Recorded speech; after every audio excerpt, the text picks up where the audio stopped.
Hello everyone, welcome to our channel. तो दोस्तों, आज फिर से ईबीएस का प्रैक्टिस सेट 6 करा रही हूँ। जो भी मैंने प्रश्न लिया है वो 12 जनवरी 2023 के पेपर से आया हुआ प्रश्न है। इससे पहले भी ईबीएस और सीडीपी का प्रैक्टिस सेट करा चुकी हूँ। आप लोग नहीं देखे हैं तो डिस्क्रिप्शन में लिंक दे दूँगी, या फिर आप इसी चैनल पर जा कर के पूरी वीडियो देख लीजिएगा। और हाँ, आप प्लीज़ वीडियो पूरा देखिएगा।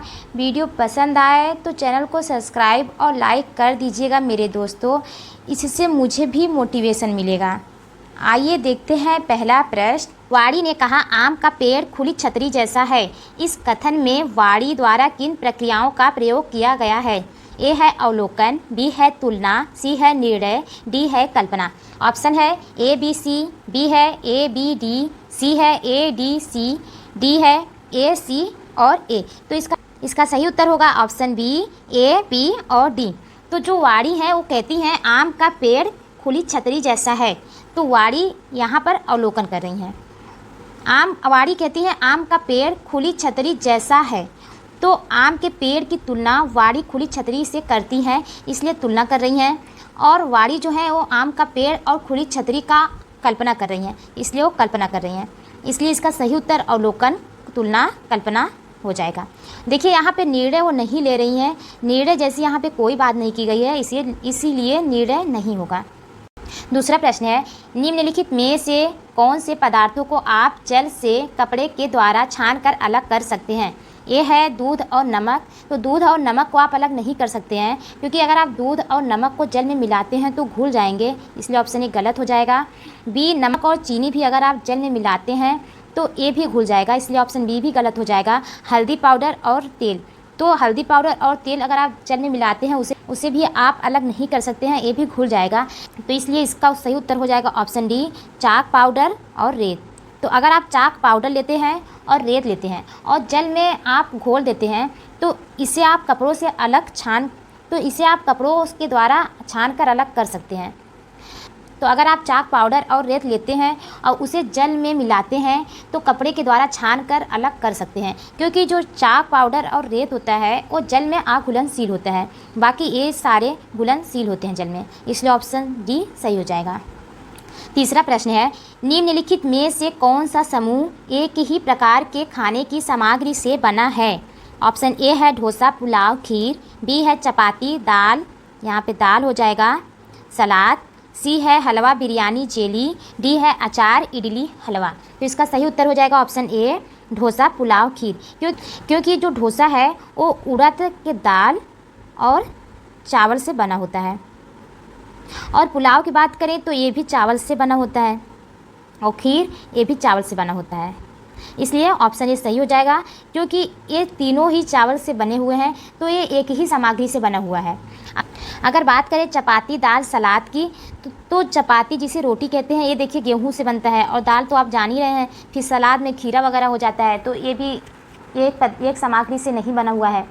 अगर हलवा, बिरयानी की बात करें तो ये भी एक ही सामग्री से नहीं बनता है। अचार, इडली ये भी अलग है, ये भी एक सामग्री से नहीं बना है, इसलिए ऑप्शन ए सही हो जाएगा।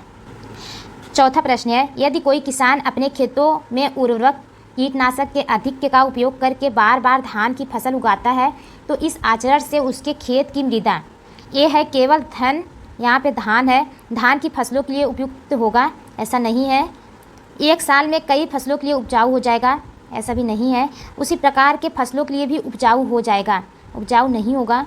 ऑप्शन डी सही हो जाएगा, ये जो है खेत बंजर हो जाएगा।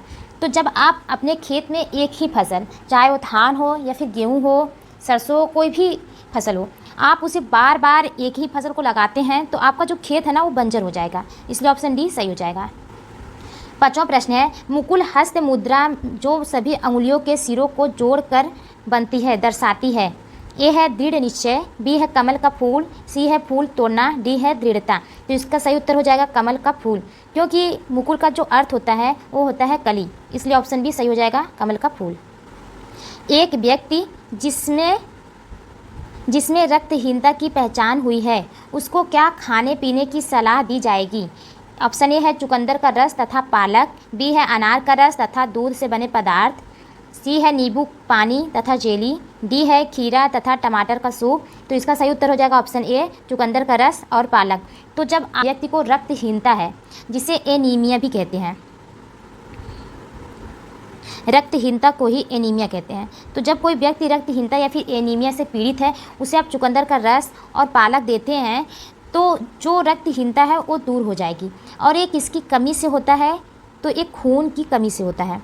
अगर बात करें रक्त का पीएच मान, तो रक्त का पीएच मान 7.4 होता है। 7वां प्रश्न है, भोजन में पोषक तत्व बनाए रखने के लिए खाने से पहले हमें अवश्य क्या करना चाहिए? ए है फलों और सब्जियों को काटने के बाद धोना चाहिए, नहीं, काटने के पहले धोना चाहिए। बी है भोजन को अधिक देर तक पकाना चाहिए, नहीं, अगर ज़्यादा देर तक आप पका रहे हैं तो जो पोषक तत्व है ना वो ख़त्म हो जाएगी।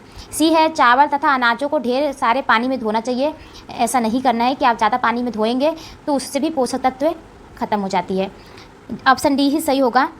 भोजन में पोषक तत्व बनाए रखने के लिए चावल और अनाजों को उसी पानी में पकाना चाहिए जिसमें आप उन्हें भिगोए हैं। ठीक है, तो चावल है, अगर अनाज है, आप उसी पानी में पकाइए जिसमें आप उसे भिगोए हैं। 8वां प्रश्न है, लौह तत्व आयरन से प्रचुर खाद्य सामग्री का समूह है। ऑप्शन ए है आंवला पालक गुड़, बी है आंवला टमाटर गुड़, सी है पालक बंद गोभी टमाटर, डी है आंवला बंद गोभी गुड़। तो इसका सही उत्तर हो जाएगा ऑप्शन ए, आंवला पालक गुड़।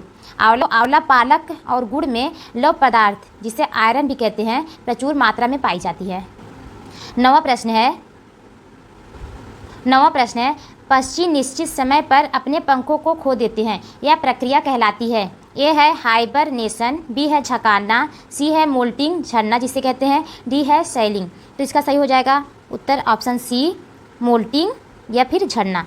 तो पक्षी जो है वो निश्चित समय में अपने पंखों को खो देते हैं, वो अपने पंखों को गिरा देते हैं। पूछा यही है प्रश्न, वो प्रक्रिया कहलाती है, तो प्रक्रिया मोल्टिंग या फिर झरना कहलाती है। 10वां प्रश्न है, किसी क्षेत्र में जल की कमी कही जाती है जब? ऑप्शन ए है सभी घरों को रोज़मर्रा के कार्यों के लिए पानी मिलता है। तो जब आपको पानी मिल रहा है फिर आपको कमी हुई ही नहीं, इसलिए ये गलत हो जाएगा।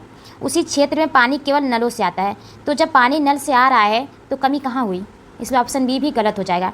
प्राप्त होने वाला पानी, डी है प्राप्त पानी से लोग धोने व सफाई का काम कर सकते हैं। तो जब आप किसी चीज़ को धो रहे हैं, सफाई कर रहे हैं, तो फिर पानी की कमी कहाँ पर है, इसलिए ऑप्शन सी जो है वो सही हो जाएगा। प्राप्त होने वाला पानी पीने व खाना पकाने के लिए असुरक्षित है। तो जब कोई पानी है वो आपके पीने के लिए और खाना पकाने के लिए असुरक्षित है, तो वहाँ पर जल की कमी कही जाएगी, इसलिए ऑप्शन सी सही उत्तर हो जाएगा। 11वां प्रश्न है, कुडुख भाषा तोरांग का निम्नलिखित अर्थ है?